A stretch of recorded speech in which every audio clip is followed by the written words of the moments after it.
What drew attention recently was not a public appearance, not a speech, and not a controversy rooted in conflict. It was a small, almost forgettable moment. Meghan handing Harry a bar of chocolate. A gesture so ordinary that, in another context, it would never have been noticed. Yet this simple act travelled quickly through headlines, commentary, and opinion pieces, treated as something that needed interpretation. That reaction says far more about the environment we live in than about the act itself. At its heart, this moment was about care. Nothing more elaborate than one person recognizing another's state of mind and responding quietly. In a culture accustomed to drama, stillness often feels unfamiliar. Kindness without explanation is sometimes mistaken for intention beyond what it truly is. Harry's life has unfolded under extraordinary scrutiny.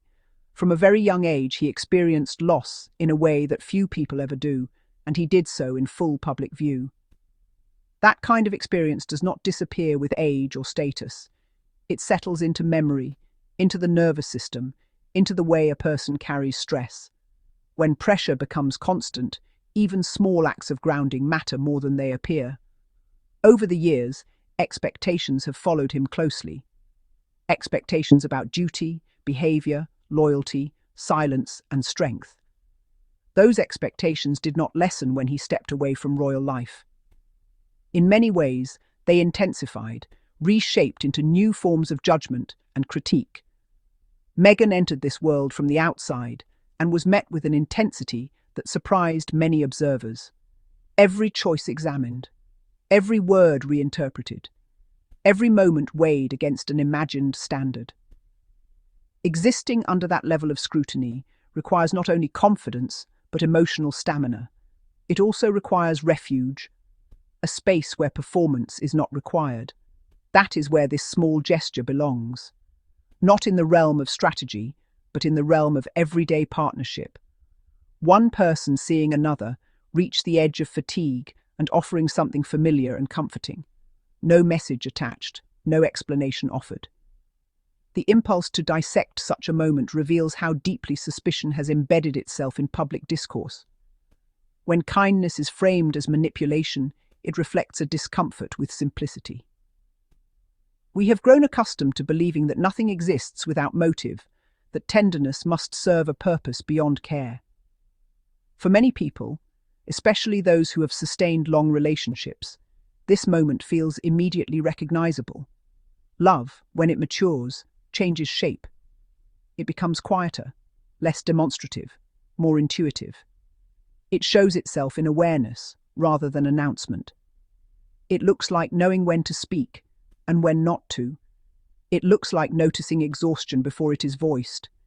It looks like offering something small because you understand it will help, even briefly. Chocolate, in this context, is not symbolic in any grand sense. It is practical. It is familiar. It is comforting. It represents a pause, a reminder that pleasure and relief are still allowed, even in demanding moments. That ordinariness is precisely what made the story resonate, and perhaps also what unsettled critics. Public narratives often rely on tension. They depend on conflict to sustain attention. A quiet moment of unity disrupts that rhythm. It offers nothing to argue with, nothing to escalate. There is also a broader pattern at play, one that many recognize instinctively. When women show care publicly, their actions are often reframed as control or calculation. Support becomes suspicion. Affection becomes performance. This pattern predates Meghan and will likely continue long after, unless it is consciously challenged. In this case, the gesture was neither explanatory nor demonstrative. It did not ask for validation. That absence of justification is what makes it genuine. Care, when real, rarely announces itself. Harry's response matters just as much as the act itself. Accepting care openly requires trust. It requires comfort with vulnerability. In a culture that often equates strength with emotional distance, that willingness stands out. Resilience is often misunderstood. It is not just endurance. It is not just pushing through. Sometimes resilience looks like allowing support without shame, allowing someone else to soften the moment. This story invites reflection, not because of who is involved, but because of what it represents. Most people have experienced moments when they were running on empty and someone noticed. Those moments are rarely dramatic, but they are often remembered long after larger events fade. Public figures are frequently reduced to symbols, their humanity flattened into narratives that fit commentary needs. Yet moments like this reintroduce the human element: fatigue, care, connection. There is strength in choosing tenderness in a harsh environment. It is not passive, it is deliberate. Remaining gentle under pressure requires clarity about one's values. The reaction to this story also highlights how accustomed society has become to conflict as entertainment. Harmony feels suspicious, unity feels staged, kindness feels strategic. Perhaps that discomfort is worth examining. When did warmth become something that needs to be defended? Meghan and Harry's relationship has unfolded under conditions that most people will never experience. That context matters. It explains why private gestures may surface publicly.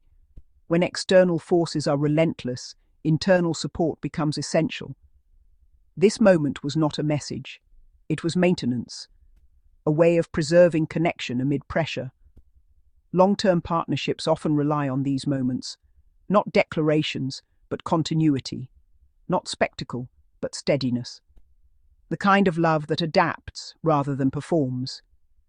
It is also worth noting how rarely public figures are granted the dignity of normal behavior.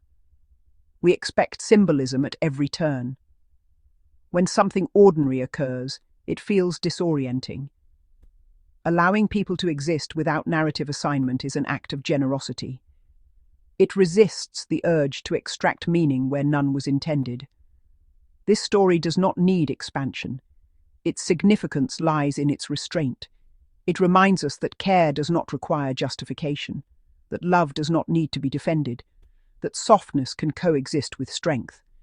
In a world increasingly shaped by noise, moments of quiet presence stand out. They offer contrast, they offer relief. There is value in choosing to see humanity where others look for flaws. In recognizing that not every action is a statement, some are simply responses. Rather than amplifying criticism, it may be more useful to reflect on why such a small act provoked such attention. What does that say about our collective expectations, about what we reward and what we distrust? Perhaps it reveals a hunger for reassurance, even if it is disguised as skepticism.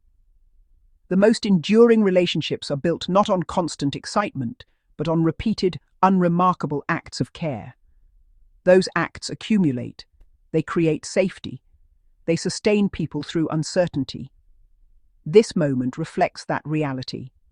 Nothing more elaborate than one person saying, without words, "I see you."